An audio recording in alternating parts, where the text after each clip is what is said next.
Bueno, me llegaron dos preguntas, hermanos, y por lo menos hoy si podemos culminar con Juan capítulo 1 hasta las 2:30, 2:20, 2:30, así ya levantamos campamento. Estamos explicando este punto, hermanos, y pasamos rápidamente a dos preguntas que me llegan, y entonces tenemos la lectura final de la lección 10, página 39. Bien, podemos ir tomando asientos, así ya... La historia, hermanos. Estamos con Marcos capítulo 7 y decíamos la experiencia de Jesús de verdadero revolucionario, provocador, infractor. Hermanos, Jesús fue un infractor. ¿De qué? Quebrantador. ¿De qué? Ay, me gustó. No de la ley, no. De las tradiciones. Las rompía, pero hermanos, a propósito lo hacía. Tremendo, tremendo. Y un ejemplo habíamos dicho de hacer barro, a propósito en sábado, porque había un precepto de la Mishnah, del tratado Shabbat allí, donde menciona que no se podía hacer masa en sábado, so pena de caer en pecado. Y él lo hace a propósito. Yo no sé si comenté los otros días, hermanos, pero lo reitero a modo de ilustración. Ahí en ese mismo tratado Shabbat, acerca del prejuicio que el judío tenía hacia el gentil, se ven ejemplos, cuando en el capítulo 24, en el último de los capítulos que tiene ese libro, habla de, háganme acordar si lo mencioné acá, de cuando un judío y un gentil, un viernes de tarde, regresan a Jerusalén con mercadería, ambos, y traen un asno en el medio. ¿Recuerdan? ¿Lo conté acá? Okay. Cuando van caminando los dos, ambos tienen mercadería, están juntos por relación de comercio. Y el sol se le comienza a poner viernes de tarde al judío. ¿Y qué hace con la mercadería? No la puede tirar, porque es su mercadería. Ya que el mandamiento dice en Jeremías 17, no introducirás carga en sábado. Y hermanos, allí la aplicación y explicación se refiere al contexto de absoluta violación que hacían en sábado los judíos. Tanto que Nehemías después fue el gran reformador. Entonces, ¿qué hace un judío con la mercadería? Está el burro en el medio. ¿Qué hacemos? ¿O al burro? ¿Se pone al burro o al gentil? ¿Qué? No, hermanos. Recuerden que el mandamiento exige que el burro cumpla el mandamiento. Por lo tanto, el judío toma su carga y le pide cortésmente al gentil, ¿usted me lo podría llevar? ¿Está muy pesado? Sí, un poquito, pero si usted porque usted sabe, estamos llegando a Jerusalén y yo tengo que hacer un poquito de fuerza, ¿no? Y mi pobre burro ya está cansado. Está bien, entonces el gentil carga con su bolsa y la otra. Porque el mandamiento exige que el burro cumpla, cuando dice, y el asno y tu asno guardar el mandamiento. En cambio el gentil, como está perdido, él que lo viola. Así que por favor me puedes llevar. Y el judío se libra de violar, y el asno también. Cumplen el mandamiento. Bueno, ese judío, hermano, ese es el contexto de aquellos días, ¿no? Con respecto a Juan 5, cuando Jesús ve al ciego, al paralítico, y le pregunta cuántos años, y tengo tantos años. ¿Saben, hermanos, que cuando Jesús dialoga con él, ¿crees tú que puede ser sano? Y hermanos, ¿cuál fue la orden o cuáles fueron las palabras que Jesús le dio al paralítico? Son muy importantes. Ahí está. ¿Saben, hermanos, que cuando Jesús se expresa, es tan enfático, toma tu lecho, escúchame, mírame bien, toma tu lecho y comienza a andar. Y este hombre, que estaba tullido, no tenía ni conocimiento de la ley, no había tenido clases de teología, ningún rabino se había acercado a predicarle, mira, en sábado se hacía, no, era un hombre perdido, justamente por su enfermedad, supuestamente castigo de Dios. Pregunto, ¿qué es lo que hace ese judío curado, alegre, con una orden perentoria, apremiante de Jesús? ¿Qué hace con el camastro? Obedece. Pregunto, ¿cómo obedece? Es muy importante ahora, estamos hilando fino. ¿Qué hace? Se levanta y ¿qué más? ¿Y qué más? Levanta el lecho. ¿Qué más con el lecho? A ver, cuéntame. Lo dobla, lo enrolla. Ok, ¿qué más? ¿Cómo lo carga? Ay, ay, ay, ay, ay. Te estás metiendo en problemas. ¿Cómo lo vas a cargar? Debajo del brazo. ¿Qué otra forma hay de cargar? En el hombro, bajo el brazo, en el izquierdo o en el derecho. ¿Sí? Metiste la pata, violaste el sábado. Porque hay una Mishnah del tratado Shabbat, capítulo 10, donde menciona que las personas que en sábado cargan las cosas del modo habitual cometen pecado. Modo habitual, ¿cuál es? Es contra el pecho, en los brazos o sobre los hombros. Pero, si lo carga de la forma inhabitual, no comete pecado. Inhabitual significa que es de la forma no popular, no común. Esto es, y ahí entonces la Mishnah trae, y es ridículo, hermanos, con una soguita atado a la muñeca, al codo, en el hombro, atado al volante de la camisa, atirado desde el cinto de la cintura, atado en la rodilla o en el tobillo, arrastrándolo, no comete pecado. De modo entonces que cuando Jesús le dice, bueno, mírame, ¿tú quieres ser sano? Señor, claro, bueno, agarra tu lecho y te pones, en ese momento que está diciendo te pones a caminar, alguien le toca los brazos. Y es Gustavo Contreras. Señor, vas a tener problemas con la orden que vas a dar. Yo te estoy consiguiendo una piolita, por favor. Con esta piolita tú le vas a dar la orden de que cargue el lecho. Yo te la hago enseguida. Yo tengo una piolita. Y le atamos al pie del hombre, le atamos al camastro y que él lo arrastre. Y arrastrando con el pie no comete pecado. ¿Notamos, hermanos? Si Jesús hubiera aceptado esa sugestión, no sirve el capítulo 5. El propósito de la curación de Jesús, hermano, además de curar al hombre, era curar el concepto erróneo que los judíos habían creado contra el sábado. De allí que él fue un infractor de las leyes judías, de las leyes rabínicas. Las violaba todas, una tras otra. Porque ya lo decía, Isaías ya lo dijo claramente, no me sirve que ustedes me adoren con inventos humanos. Hermanos, entendiendo el contexto del tiempo de Jesús, del siglo de los judíos, y básicamente guiado por estas lecturas de esa época, ¿cómo se nos clarifica lo que Jesús hizo? Noten, y ahí viene entonces la diferencia que tenemos con los hermanos evangélicos. ¿Cuál es la interpretación que hacen ellos? Al desconocer este trasfondo histórico.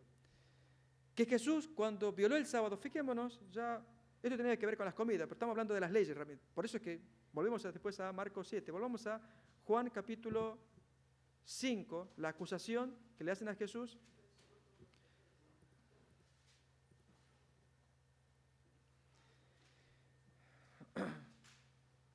...16 de Juan, lo tenemos arriba. Y por esta causa los judíos perseguían a Jesús y procuraban matarle porque hacía estas cosas en sábado. Y Jesús respondía, esta es la defensa que tenía Jesús. Mi Padre hasta ahora trabaja y yo trabajo. Y hermanos, acá lo interesante es, y hay autores, teólogos bien, aunque no son adventistas, han hecho un buen estudio, es el verbo ergazo. Ergazete ya está conjugado. Y luego ergazomai, lo tenemos acá conjugado. Ese verbo significa trabajar. Pero en el Evangelio de Juan, el verbo y el sustantivo ergon, obra, trabajo, siempre se refieren a algo espiritual. Cuando los discípulos, la gente le pregunta, ¿cuál es la obra para que creamos? ¿Qué obra es la que hay que hacer? ¿Qué? ¿Hay que palear? ¿Hay que repartir volantes?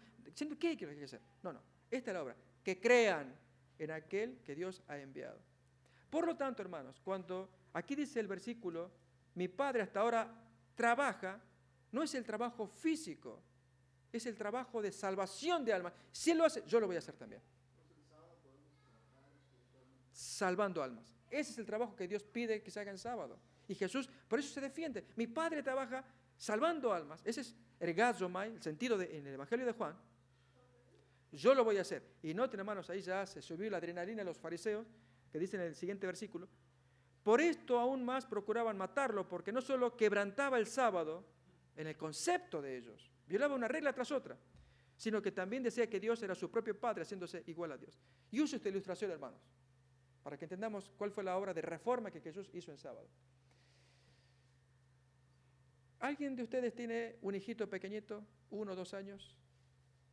¿Quién tiene? ¿El hermano? ¿Cómo se llama? Niña. ¿Cómo? Victoria. ¿Y tu esposa se llama? María. Imaginemos a María y Victoria, que Victoria está aprendiendo a caminar, y ella gatea, y la mamá observándola. En un momento había algo con agua por allí en el patio y suena el teléfono. María va a atender y Victoria empezó con el agua y se hizo un barrial y se embarró, quedó toda. La mamá vuelve, ¿qué hiciste? Bueno, te voy a lavar. Entonces trae la palangana, pone a Victoria, la lava con cariño, ¿no? Y luego entonces que está limpiecita allí, la pone a Victoria, la seca y tenemos a Victoria limpia y en la palangana agua sucia. ¿Qué hace la mamá? Tira el agua sucia. Así, hermanos, hizo Jesús.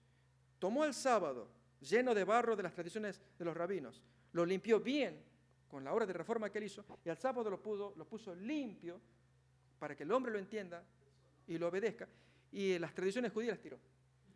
Pero hermanos, ¿saben lo que pasa hoy en el mundo evangélico, católico? ¿Tu nombre es?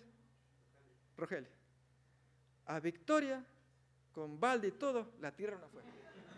O sea, al sábado con las tradiciones judías, afuera. No, hermanos, Jesús no hizo eso. Tomó el sábado, lo puso aparte, bien limpiecito, y el resto afuera. Ahora lo han tirado todo. Con niña y palangana todo afuera. Hermanos, qué importante es entender la obra de reforma que hizo Jesús. Y ahora vamos otra vez a Marcos, capítulo 7, estábamos allí con el tema de la comida. Vamos a seguir avanzando con esto de las leyes de los judíos. Ahí va a dar un ejemplo. Versículo 8, 7, 8 de Marcos. Porque dejando los mandamientos de Dios, os aferráis a la tradición de los hombres, los lavamientos de los jarros y de los vasos de beber, y hacéis otras muchas cosas semejantes. Les decía también, bien invalidáis el mandamiento de Dios para guardar vuestra tradición. Porque Moisés dijo, y va a dar un ejemplo. Y este es el mandamiento de la ley de Moisés. Honra a tu padre y a tu madre, está en Éxodo, y el que maldiga al padre o a la madre, que muere irremisiblemente, está en otro lado, pero también orden de Moisés, orden de Dios a través de Moisés. Pero vosotros decís, si basta que alguien, o que diga un nombre al padre o a la madre, es corbán, y acá voy a subrayar la palabra corbán, esta palabra, corbán, que significa mi ofrenda a Dios, ya para vosotros es suficiente, ya no hace falta hacer más. Corbán. Corbán era una práctica que aparece en el Talmud. Consistía en lo siguiente. Si yo hago que esto sea corbán, a ver, alguna cosa, el hermano a veces, pastor, ¿me puede prestar el CD? Porque lo vi y yo quisiera verlo. Entonces, voy a tomar esto. Hermano, no me lo puede tocar, porque esto es corbán, esto es ofrenda a Dios. Y como es de Dios, no hay que tocarlo. Ay, qué lástima. ¿Y otra cosa que pueda tocar? ¿Este puede ser? No, hermano, este es corbán también, es ofrenda a Dios, no lo puede tocar. ¿Y hay alguna cosa que sí pueda tocar? Un hijo que tenía que ayudar a su papá no lo hacía porque hacía cierto arreglo con los rabinos. El rabino le decía, quisiéramos usar su casa para casa de oración. Allí vamos a tener una reunión.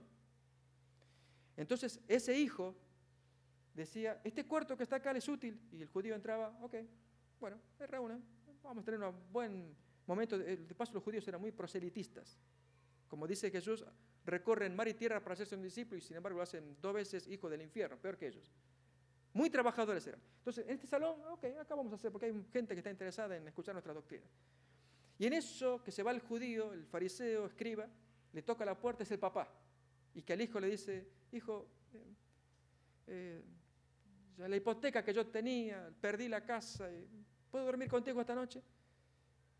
Papá, lo único que tengo es ese cuarto que está allí. No está bueno eso. No, pero ese cuarto ya lo estoy dejando para los escribas, porque eso es corbán, eso es intocable. No, eso no se puede tocar.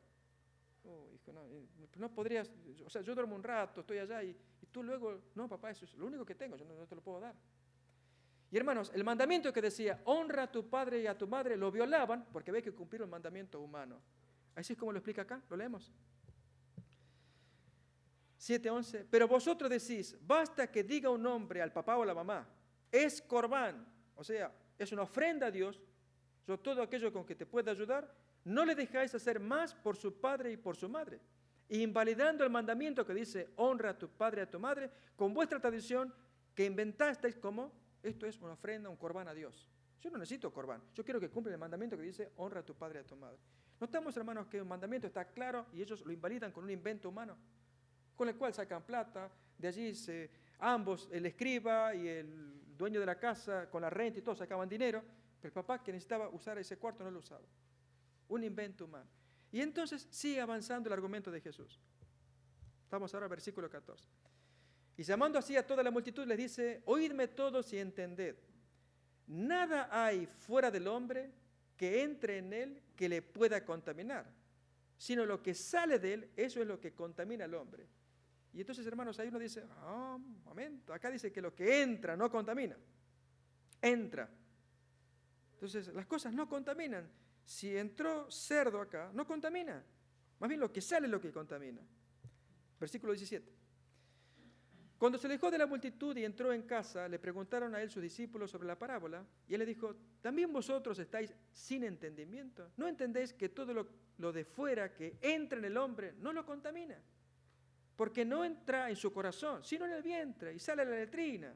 Esto decía, siendo limpios los alimentos. Y entonces ahí hay quienes deducen que a partir de allí ya está permitido comer cerdo. Vamos a ver un ejemplo simple. Hermanos, el contexto no habla de eso. Primeramente, ¿quiénes son los oyentes de Jesús? ¿Gentiles o judíos? Judíos. Y como oyentes, al decir limpios los alimentos, se sobreentiende que en un ambiente judío donde está de claro que no entra jamás un cerdo en la cabeza, Pedro le desobedeció a Dios. En Hechos 10, en la visión, toma el lienzo y había ratas, víboras y un rico cerdo por allí. Y que Dios le da la orden, agarra el cuchillo, Pedro. Tú tienes hambre porque esta gente se está devorando para cocinar, tú estás esperando hace rato y que demore, se ponen a cocinar las amas de casa. Bueno, agarra el cuchillo, mata y come. Y ese cerdo que está allá, más rico, cómelo. No, Señor, jamás. Nunca ninguna cosa inmunda entró en mi boca. No, Pedro. Si yo lo limpié, tú no lo llames inmundo. Yo te lo limpio, así que otra vez, vamos, agarra otra vez. No, Señor, no lo voy a hacer.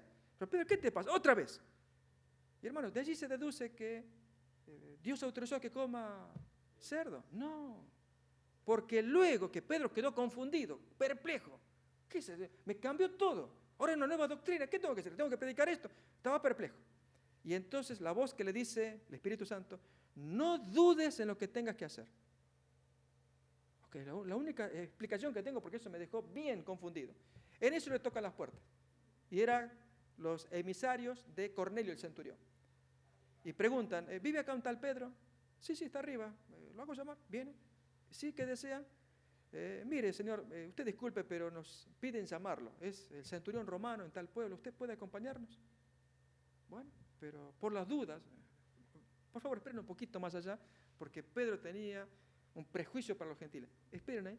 Y entonces se busca 6 amigos, por favor ayúdenme porque no sé con qué me voy a encontrar, protéjanme, así que vamos todos juntos. Y se van allí los 7, se van los amigos bien judíos, bien de la circuncisión, para guardarse de no contaminar, porque esa gente, no sé qué les pasa. Y cuando llega a la casa allí que Cornelio se arrodilla, gracias, y lo adora. No, por favor, no, esto jamás. Arriba, ¿qué es esto? Y entonces Cornelio cuando entra dice, yo recibí la visita de un ángel que me dice que le haga llamar y que usted hable del Evangelio, de lo que tenga que decir. Y dice el texto,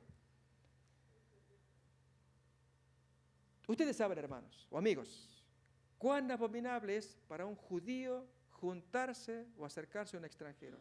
Pero a mí me ha mostrado Dios, y ahí asocia con la visión, que a ninguna persona yo la llame inmunda o común. Ahora entiendo, que esto de matar y comer era entrar en relación, usando una ilustración bien conflictiva para él. Porque, hermanos, era un conflicto lo que él tenía, acercarse al gentil, al extranjero. Conclusión, la visión, hermanos, no tiene que ver con comer literalmente, sino que él haga como parábola la asociación de lo que viene, porque el Espíritu Santo le dijo, no dudes en lo que vas a hacer, tienes que hacerlo. Y él tenía que obedecer. Y ahí entendió, frente a Cornelio, toda la gente pagana reunida, en qué consistía la visión. Acá pasa algo similar, hermanos. Aquí, cuando Jesús le dice, amigos, lo que entra no contamina. ¿Lo que entra qué? ¿Cerdo? No, yo no dije eso. En un ambiente judío, dentro del marco de la ley de Moisés, se supone que todo elemento limpio de la ley de Moisés. Eso es lo que no contamina. Pero esta gente les hace creer que si no se lava las manos, allí sí, todo contamina. No, lo que contamina es lo que sale del corazón hacia afuera. De eso hay que cuidarse. Cuídense de esta gente. Ese fue el mensaje que dio acá. Haciendo limpios los alimentos. Que esto del rito, de la cáscara de huevo. No, hermanos, los alimentos, lávenlos bien, higienícenlos bien, porque el judío no hacía higiene, no se dedicaba a eso. Hacía ritos, y eso lo habilitaba. Y el rito en sí, al punto que si no hacían el rito no podían comer. Hoy, hermanos, sabemos que si uno no se lava bien las manos, más vale que no coma, o si ve una fruta que no la lavó, que tenga cuidado, porque sí, puede haber peligro. Pero es una cuestión higiénica, y que Dios incluso favorece el tema de la higiene. Pero en el caso del judío que toma rito como pecado, que no puede comer, y Dios dice, por favor, eso yo no lo inventé, yo no dije semejante cosa. De allí el gran conflicto. Y Jesús, hermano, cuando enseña este capítulo, nos quiere clarificar a nosotros. No más tradiciones, no más leyes humanas. Por eso yo dije recién, era un infractor de ese ambiente para exaltar la palabra de Dios. ¿Y qué eso nos pasa a nosotros, hermanos? Cuando acá se habla de evangelización, hace rato escuchábamos eso, que se nos invita y uno tiene cierto miedo. No, hermanos, hay estructuras que hay que quebrarlas para que corra la palabra de Dios. Jesús quebró esas estructuras, lo tenemos que hacer nosotros también. ¿Estamos de acuerdo? Dos preguntitas cortas, hermanos. Una hermana que dice si es necesario pasarlo en público. Sí, hermano, creo que no hay problema. Cree que el conocimiento de Dios, recuerdan de oida y ginosco. Oida es un conocimiento de tipo especulativo, el amor platónico, que ama pero no tocar. Y el otro ginosco es un conocimiento experimental donde toca, palpa. ¿Cree que el conocimiento de Dios acerca del pecado se puede decir que es como oida? Sí, hermanos. Fijémonos en Génesis, capítulo 3, casi al final, vamos a tomar el 4, retrocedemos. Dice, y dijo Jehová Dios, he aquí que el hombre es como uno de nosotros, sabiendo el bien y el mal.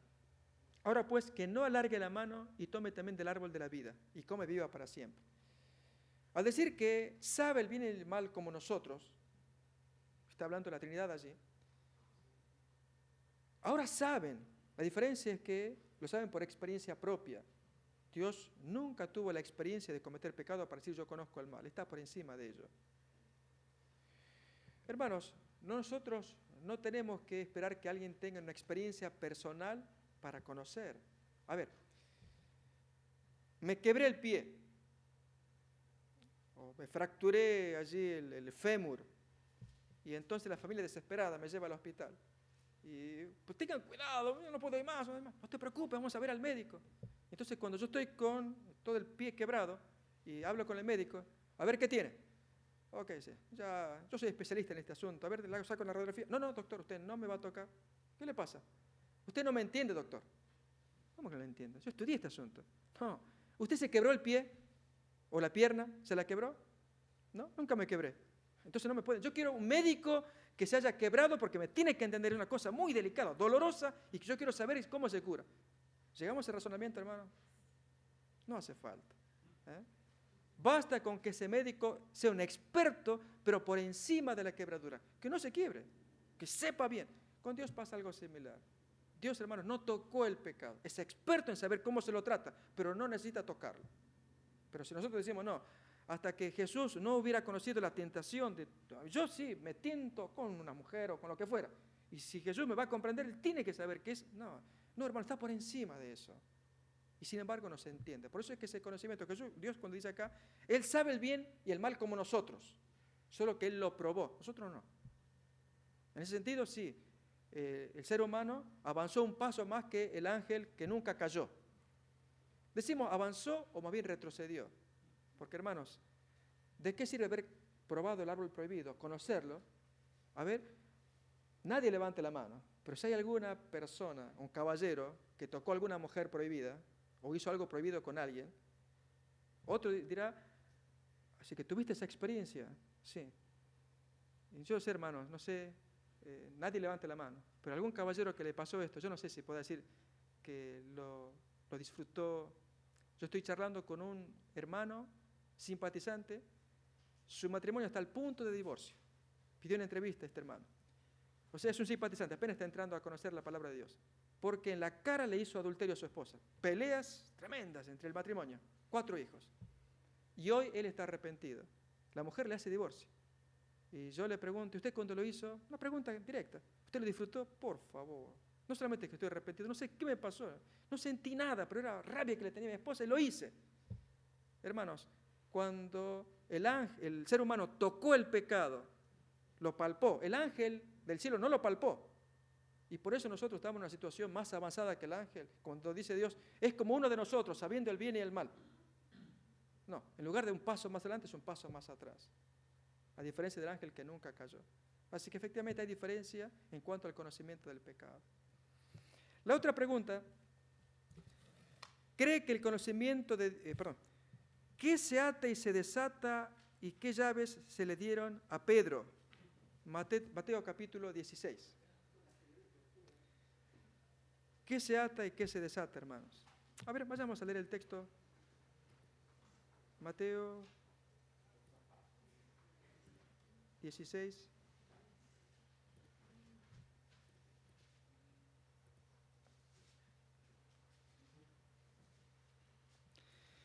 ...19... y a ti te daré las llaves del reino de los cielos, y todo lo que ates en la tierra será atado en los cielos, y todo lo que desates en la tierra será desatado en los cielos. Luego en el capítulo 18, las llaves son dadas a todo el grupo, no solamente a Pedro. ¿Y qué es lo que se le da, hermanos? Las llaves del conocimiento del reino de los cielos. Aparece en el texto paralelo de Lucas. Efectivamente, se le da a Pedro la llave del conocimiento por el cual el individuo entra en el reino de los cielos. Si tú tienes ese conocimiento, ¿qué haces de él? Cuando Jesús contó la parábola de los talentos, que a uno le dio 10 talentos o 10 minas, 5 talentos o 5 minas, 1 talento o 1 mina, ¿qué hacemos de ello? Y el que tenía 10 negoció y consiguió otros 10 y luego el amo lo llama, ¿qué hiciste? Oh, muy bien, buen siervo y fiel, sobre poco has sido fiel, entra en el gozo de tu Señor. El segundo y el tercero que no hizo nada. Conocemos la parábola. Mis hermanos, a Pedro se le dio un conocimiento que habilitaba al oyente para que entre al cielo.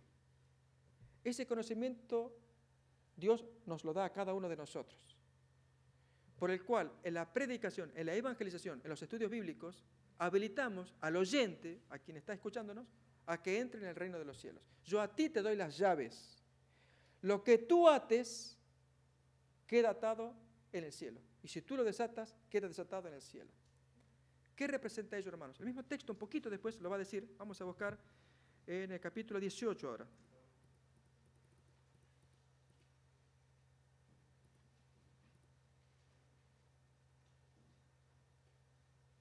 A ver, hermano, fijémonos. Versículo 18, de cierto os digo que todo lo que atéis en la tierra será atado en el cielo, y lo que desatéis en la tierra será desatado en el cielo. Esto es la conclusión de 2 textos o 3 anteriores. Leamos el 15. Por tanto, si tu hermano peca contra ti, repréndele estando tú y él solos. Si te oyere, has ganado a tu hermano. Si no te oyere, toma testigos, para que conste palabra. Siguiente. Si no oyere los testigos, dilo a la iglesia. Y si no oye la iglesia, pues ya se lo expulsa. Y ahí entonces la conclusión. ¿Qué es atar y desatar, hermanos? Si Dios me dio el talento del conocimiento, porque Dios te va a pedir cuenta de tu tiempo, de tu cuerpo, de tu influencia, de tu ejemplo, de tus palabras, ¿qué hiciste con ello? Y junto con el conocimiento, Dios te lo da. Y tú así, hablando, le abriste el camino para que otro conozca. Le diste las llaves y entró en el reino de los cielos. Al entrar entonces, quedó atado en la iglesia cuando hizo un pacto y atado en el cielo en los libros del cielo. Pero si esa persona se portó mal, cometió pecado y tú le llamas la atención, no hace caso, llamas testigo, no hace caso, le dice a la iglesia, no hace caso, pues entonces queda expulsado, desglosado. En consecuencia, se lo desata, se lo libera del compromiso de la iglesia, queda desglosado, Dios lo libera de los libros del cielo, queda desglosado del cielo. Notamos, hermano, entonces que el compromiso de atar o desatar es posterior a las llaves. Las llaves las tenemos cada uno de nosotros, que es el conocimiento. Recuerden, es el texto paralelo de Lucas, de esta historia.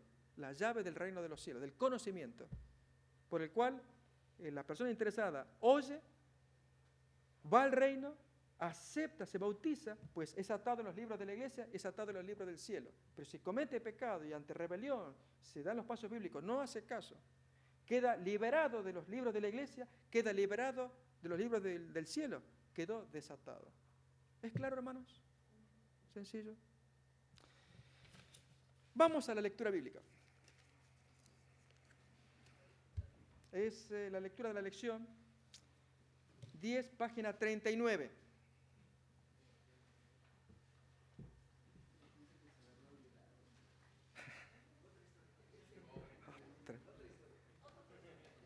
Otra historia. A ver, leemos juntos, hermanos, a ver si podemos ir traduciendo. Jo Petros, página 39. Jo Petros estin apóstolos. Pedro es apóstol. Jo Andreas estin jo adelfos autú. Jo es el artículo, Andreas es el nombre de Andrés, estin es el verbo eimi, es.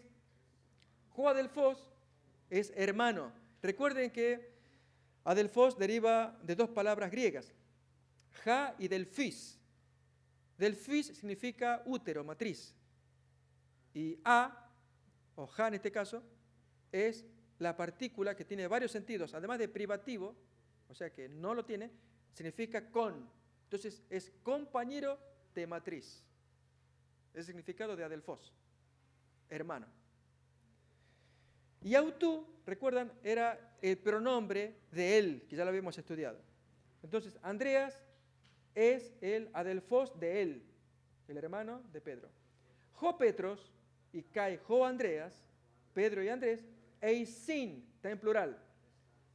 Hagioi, y el numerito 1 nos lleva al costado que significa santos. Hagioi, anthropoi, son santos hombres.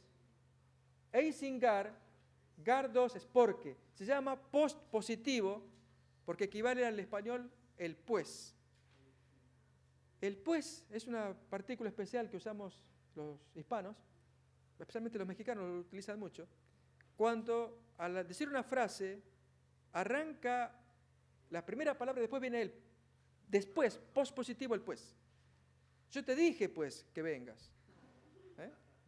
No pues que yo te dije que vengas. No. Frases que ponemos con el pues que van después, pues se llaman postpositivo, van después. Bueno, así pasa con el gar. El gar es postpositivo. Fíjense, primero dice eisin gar, por eso el acento de gar baja. Eisin gar, ¿qué más? Angeloi tucuriu. Traduzcamos. Eso es. Jo Petros, Pedro, y Kai Jo Andreas, Andrés, eisin hagioi anthropoi, son santos varones o santos hombres. Eisingar, porque son angeloi, ¿qué es ángelos? Mensajeros, apóstoles enviados. Mensajeros, tucuriu, del Señor. Curios es Señor, tucurio del Señor. O sea, son mensajeros del Señor. Punto. Jo de theos, otra vez acá una partícula postpositiva. El de equivale al i, se utiliza muchísimo y a veces ni se traduce. Significa i, pero es positivo. Primero se pone la primera palabra y después va el de. Equivale al i, y si no, a veces lo omitimos. Es una expresión típica del genio griego. Jo de theos, estin jo kyrios auton. ¿Cómo traducimos acá? Dios es el Señor de ellos. A ver otra vez. Jo theos, el del omitámoslo. Jo theos, eso es Dios. Estin es el Kyrios de ellos. Autón es plural de autos, ellos. Creo que en el trabajo de ustedes tiene una iota debajo de autón, ¿puede ser? Fíjese, hay una iota. Bueno, eso hay que tacharlo, es un error. Es un error de imprenta. Ahí no tiene que ir la iota debajo de autón. Otra vez, jo theos, estin, jo kyrios, autón, ese autón no debe ir con la iota abajo, así que táchenlo.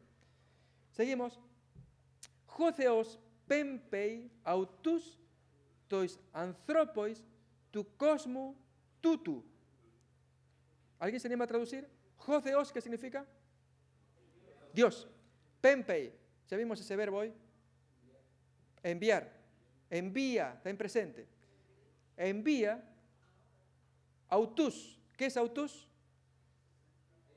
Era el pronombre personal. Ellos, a ellos. Está en, ¿qué caso? Acusativo plural. A ellos. Autus tois anthropois. Este tois, anthropois.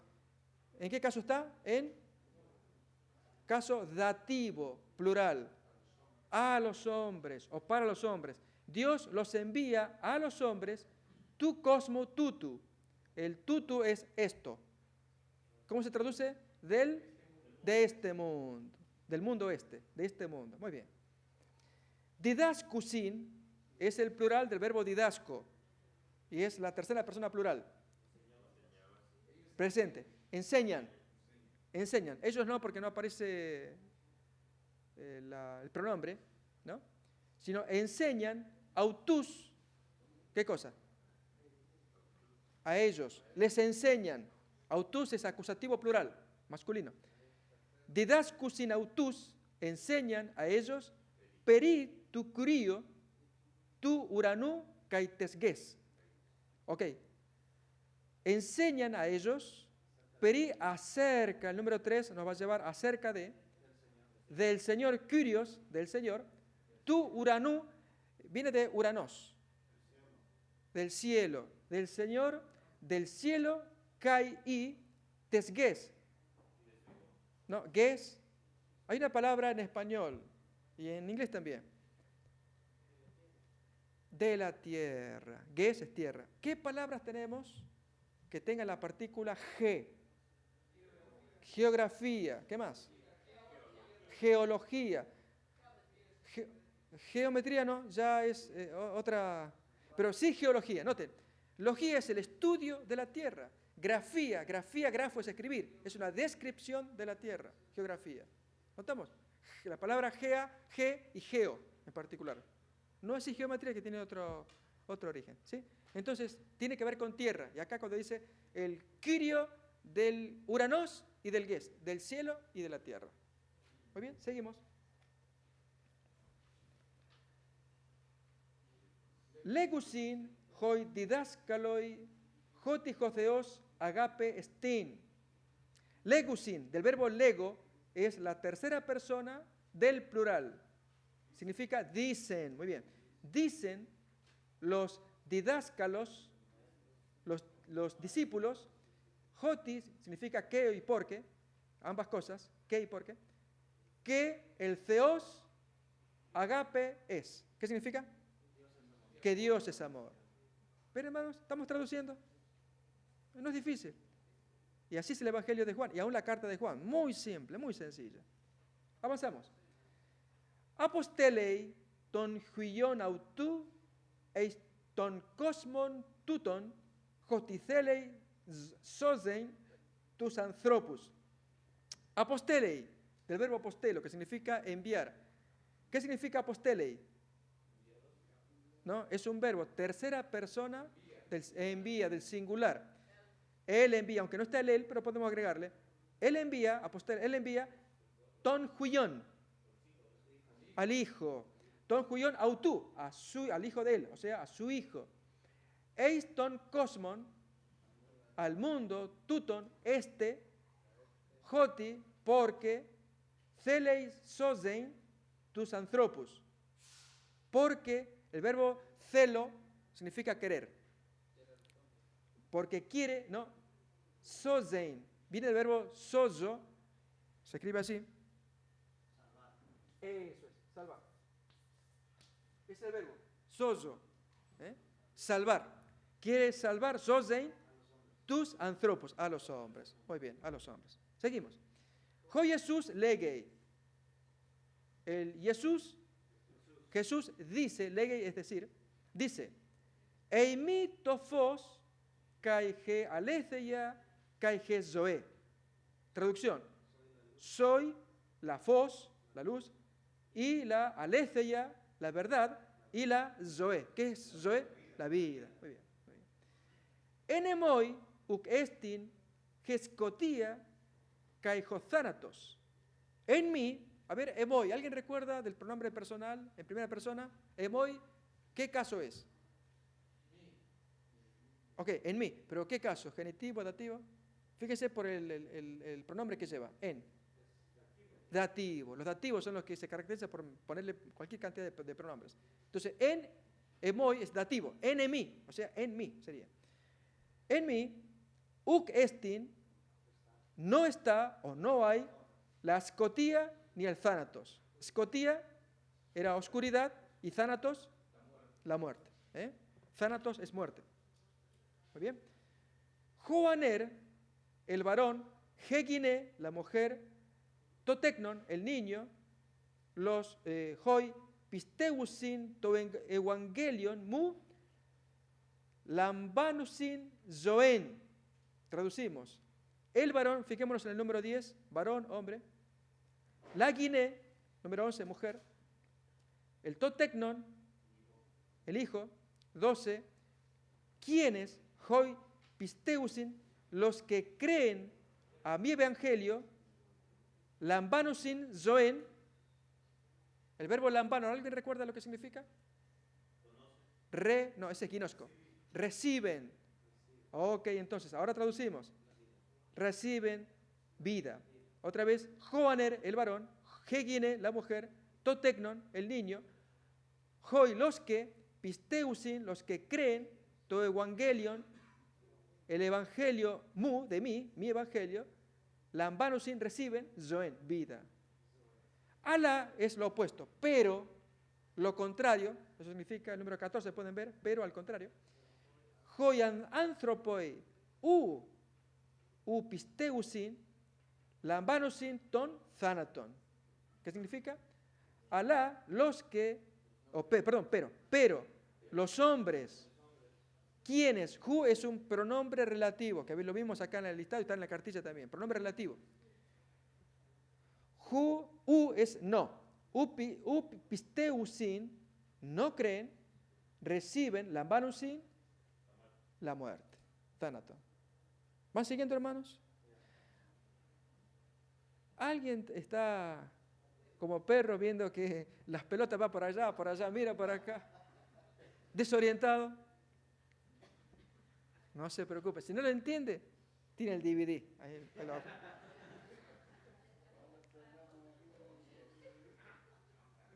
Seguimos.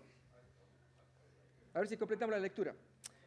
Coglos acuei tus logos tondulon tucuriu. Ojlos es multitud, el pueblo, ¿no? La muchedumbre, también es la traducción. La multitud, acuei, escucha, tus logos, las palabras, ton dulon, dulos es siervo. Las palabras, como están en genitivo plural, de los siervos, tucuriu, del Señor, exacto. Entonces, el pueblo, la muchedumbre, escucha, acuei, las palabras de los siervos del Señor. Tapaidía, kai, jai, adelfai. Entonces, las niñas, o las hijas también, y las hermanas de ellos, eisin, son, kai, jode, están también aquí. Se refiere a la parte cuando Jesús en Marcos 3 está enseñando en una casa y le toca la puerta. Y tus hermanas, tu madre están acá afuera y te buscan. Se refiere a esa porción, está inspirado en esa porción. Es una lectura libre tomada del texto bíblico, ¿no? Pantes ginoscusin tas entolas kaitas grafas ton profetón joti ejusin autas aparges en te sinagogue ala ginoscusin ton Christum. Traducimos, hermanos. Pantes ginoscusin. Pantes, ¿qué significa? Todos, el número 16. Ginoscusin, el verbo ginosco. Conocen. Mejor es conocer, más que saber, ¿no? Conocer. Todos conocen las entolas. ¿Qué es entolas? Mandatos, mandamientos. Conocen los mandamientos y las grafás. Los escritos, las escrituras. Conocen los mandamientos y las escrituras. Ton profetón. De los profetas. Muy bien. Joti ejusin autas aparges en te sinagogen. Porque Joti ejusin del verbo ejo. Tienen. El verbo ejo es tener. Tienen. Autas las tienen. Tanto las entolás como las grafás las tienen. Aparges desde el principio en la sinagoga. Pero Alá, sin embargo, u ginoscusin ton Cristón. Eso, no conocen a Cristo. Muy bien, ¿eh? Vamos, algunos yo sé que van avanzando, otros no, pero la idea es que acá se entiende. Estamos leyendo un texto que va saliendo, estamos traduciendo entre nosotros. Hermano, poder leer el texto en griego es una cosa deliciosa, ¿eh? No todos lo pueden hacer. ¿Qué será cuando nos metamos en el original y así, con la ayuda de diccionarios y demás, ¿no? Muy bien, seguimos. Celusin, egein, eirenen en tepsige. Celusin, del verbo celo. Celo, ya lo vimos, que significa querer. Está siempre presente, todo está, se conjuga en presente. Quieren. Quieren, ¿ok? Celusin, egein, eirenen. Quieren tener la Irene en el psige. Irene, o Irene, como se pone acá, pero en el español quedó Irene, es un nombre de una mujer. Significa paz. Así que quienes se llamen Irene o Ireneo son personas pacíficas, no peleadoras. Bueno, quieren tener Irene en el psige, o sea, en el alma. U ginoscusin hoti ge Irene estin doron tu ceu de a tu juío autu, Jesús Cristo. ¿Qué significa? Volvemos a Celusin. Celusin Egen quieren tener la Irene en el psige, la paz en el alma. No conocen, uginoscusin, no conocen que, Joti es que la Irene es doron, es don del tuceu de Dios por medio de, dia es por medio de su Hijo Jesucristo. De su Hijo Jesucristo. Ojlos lambanei ton Yesun kai tus macetas autu en tois oikois auton joti en tojero udidaskei o Jesús. Traducimos. El ojlos, el pueblo, la muchedumbre, recibe a Jesús, lambana y recibe a Jesús y a los discípulos de él en las casas de ellos, porque en el templo, en el Jeró, no enseña a Jesús. Lo reciben en las casas porque allí en las casas pueden enseñar libremente. Jo Jesús, didaskai en los oikois, en las casas, enseña en las casas, en todo oro, en el monte, caen ployois y en los barcos. Así que enseña en los oikois, en el oro y en los ployois. Enseña. Oikos es casa, oro es monte y ployos es barcos. Hoi farisaioi, los fariseos, geuriscusin autón. El verbo geurisco, de ahí viene Heureka. ¿Alguien recuerda la historia de Heureka? Que Arquímedes, famoso físico griego, había descubierto el poder que tenía la palanca. ¡Eureka! ¡Lo encontré! Dadme una palanca y moveré el mundo. Una frase famosa de él, ¿no es cierto? De viene Heureka, lo encontré, lo he hallado. Heurísquesen, que es lo que tenemos acá. Leemos de los fariseos, volvemos otra vez. Hoi farisaioi, heuriscusin autón. Los fariseos lo hallan, lo encuentran. Kai acusin y le escuchan y oyen.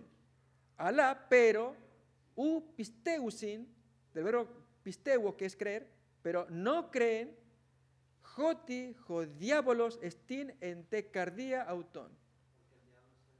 Eso, porque el diablo está ¿dónde? Cardía. Me duele acá la cardía. Eso es en el corazón. Porque el diabolos, estin, está en la cardía de ellos. Cardía autón, de ellos. ¿Se va agarrando, hermanos? Algunos le agarran. ¿Quiénes no le agarran? Levante la mano así, humildemente, con todo corazón, con toda calidad. Que no le agarra ni medio. ¿Quién no le agarra ni medio? Pero con cariño. ¿Quién no le agarra? ¿Quién no le agarra? No, pero ¿quién no le agarra? No entiende nada. No se preocupen.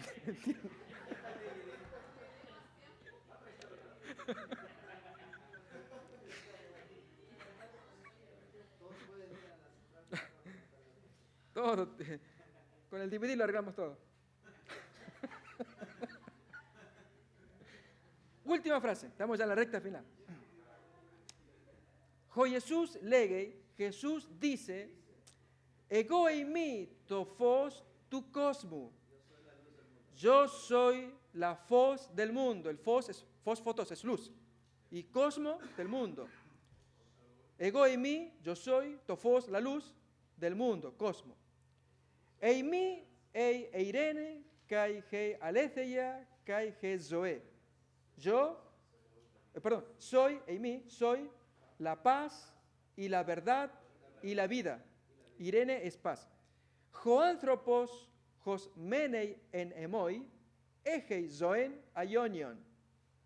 El anthropos, el hombre, hos, es un pronombre relativo, busquemos el 24, que dice quién, el cual menei en mí, permanece, queda en mí, egei, el verbo tener, tiene, zoen eterna, vida eterna, eso es. Kai poloi tu lau ekusan, ten fonen, kai episteusan, kai hoi macetai e baptizan autus. Y ahora entramos en tiempo pasado. Dejamos el presente y entramos en pasado ya. El autor hace una mezcla acá. Y muchos, 26 es muchos, poloi, en este caso es poloi, kai poloi tu lau ejusan. Ekusan. Hermanos, recuerda el verbo acueis, aparece acá en presente. Al ponerle aumento a la epsilon, con una vocal se alarga. Eso lo recuerdan que vimos. Entonces acá tenemos acuo. Entonces aquí el aumento más la sigma para buscar el auristo. Esto se forma, hace una eta. Y entonces el resto sigue. Ekusan es lo que tenemos. Es escuchar, pasado, auristo. Y muchos del pueblo, Tulaú, ekusan, escucharon la foné, la voz, y caepisteusan, otra vez, creyeron, y los macetais, los discípulos, baptizan autus, y los bautizaron, tiempo pasado. Pudimos tener una lectura inspirada en el Evangelio de Juan. Hermanos, ¿les pareció accesible, agradable, pasable?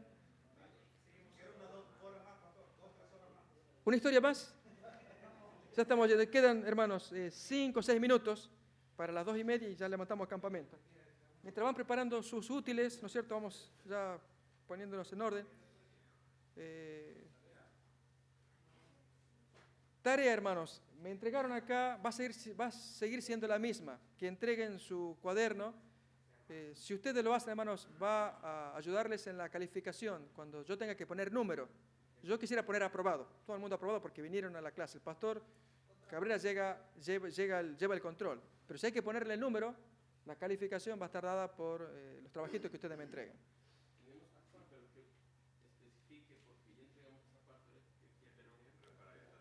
Lo mismo, hermanos, es practicar, que practiquen, conozcan bien las letras. Así como hicimos recién, hermanos, estamos leyendo, bueno, podemos entender las letras, y entonces vamos repitiendo, oikos, ángelos, se va quedando hasta que vamos acopiando vocabulario.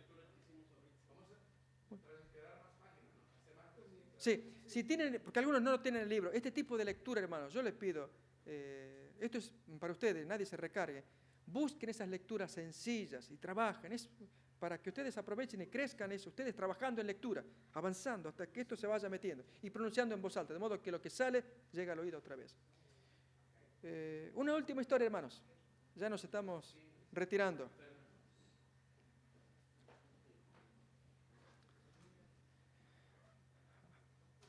Invito a ustedes, algún texto que les llame la atención, del cual quieran hablar. ¿No tienen? Vamos entonces. San Juan capítulo 8. San Juan 8.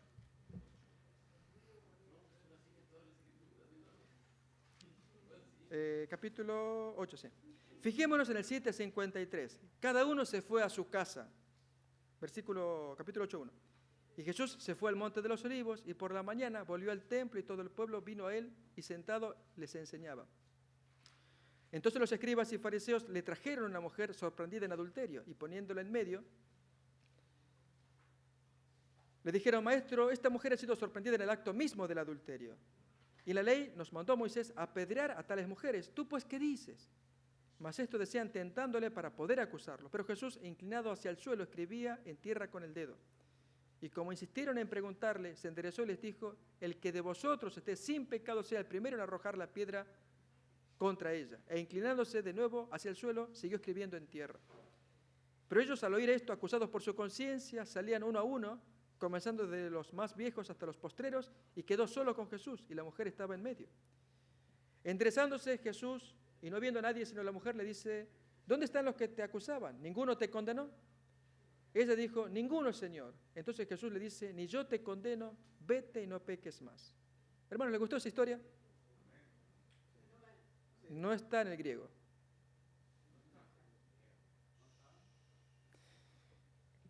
El pastor ya un ratito más nos concede unos minutos y ya nos tenemos que ir. Pero hermano, ¿cómo es esto que no está en el griego? Fíjense en el 7:53 cómo arrancó el texto, con una doble corchete. ¿Notamos? ¿Cómo termina en el capítulo 8, versículo 11 con el doble corchete? Es una porción, una perícopa se llama, que en los manuscritos aparece en Lucas, aparece en Juan, aparece en otro capítulo de Juan, en diferentes partes. ¿Qué es esto? ¿Cómo? Su texto movible está por aquí y por allá. Y en los más antiguos no aparece este hermoso relato de la historia de Jesús.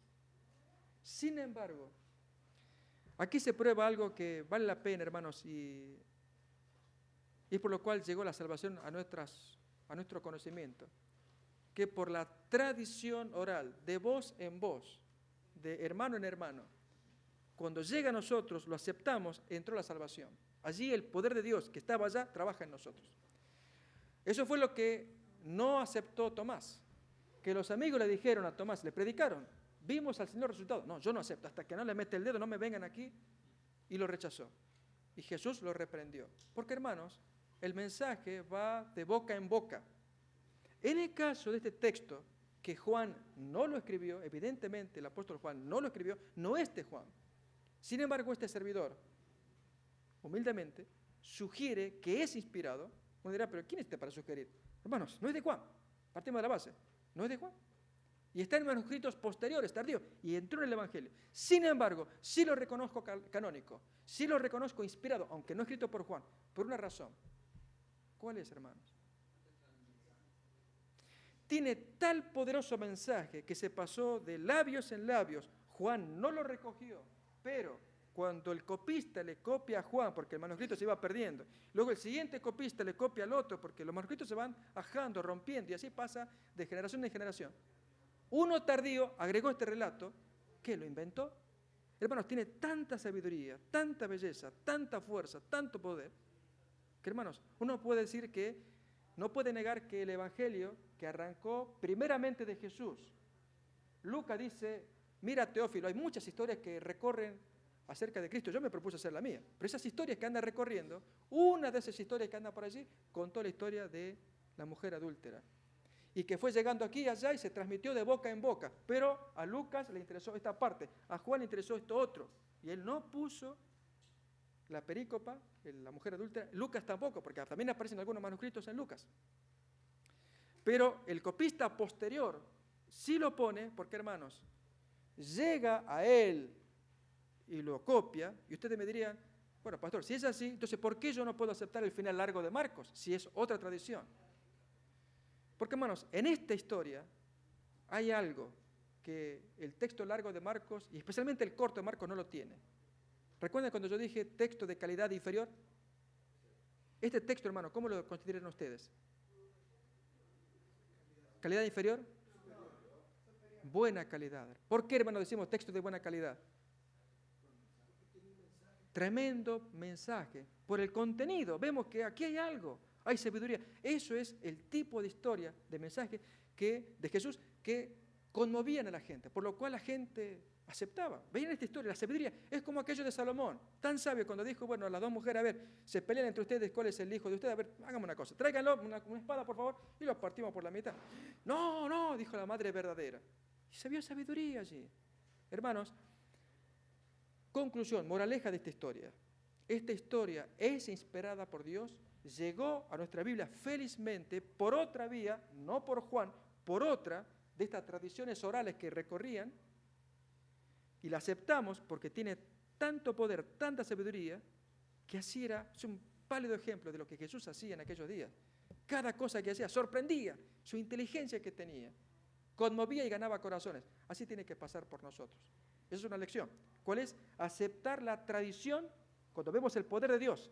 Y esa tradición, hermanos, terminó con nosotros, porque llegó a nosotros. Continúa a través de nosotros a otros. Esto es, darles a otros lo que recibimos, compartirlo con otros. Y hermanos, cuando lo compartimos, como tiene que ser una historia llena de poder.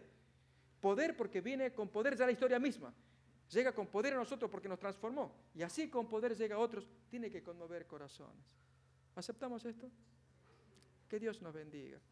Gracias, hermanos, por acompañarnos. Estamos invitados dentro de 15 días para la última clase de griego y vamos a profundizar más ya con participio y leer propiamente Juan capítulo 1. Y luego invitados para seguir con las clases posteriores de hebreo. Y aquellos hermanos que tengan algún interés de tener copia de este CD, me avisan, vamos a ir preparando con tiempo para que puedan tener y usarlos en sus computadoras. Nos ponemos en pie, hermanos, y concluimos con una oración.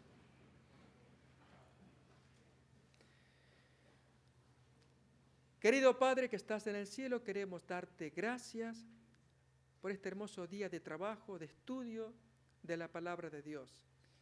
Gracias porque nos das el privilegio de incursionar en la misma palabra, en los textos originales, para profundizar en su contenido, en su significado, para enriquecernos por un lado, para conocer más perfectamente la revelación, pero más nos provees herramientas para poder compartir con otros el poder de la salvación de Jesús. Pedimos ahora la unción del Espíritu Santo para que nos utilices como vehículos adecuados de la predicación de Cristo.